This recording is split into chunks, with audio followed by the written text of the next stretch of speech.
Այն, ինչ թշնամին չհասցրեց անել,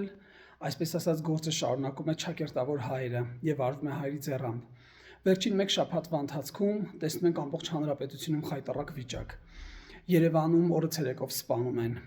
Սևան քաղաքում սպանում են, Վանաձորում եղբայրներ իրար են ծեծում, դանակահարում են, հայրը գողություն է անում որդուց, չգիտեմ որտեղ ում են սպանում եւ այսպես շարունակ, երեխաներ են գողանում։ Մենք գտնվում ենք մի սարսափելի վիճակում, որից թվում է թե ելք չկա, բայց համոզված եմ,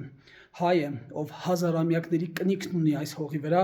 անպայման այդ ելքը գտնելու է, միայն մնում է մի փոքր սթափ լինել եւ ավելի լավ գործել, սիրելի ժողովուրդ,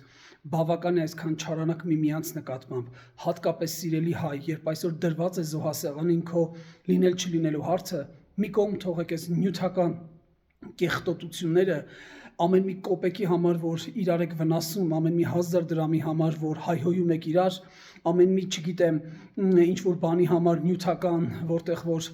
սպանություններ են տեղի ունենում, սա սարսափելի է։ Առաջինը սա ուրախացնում է Թուրքին։ Մտեք տեսեք, թե թուրքական կայքերն ինչեր են անում։ Ադրբեջանական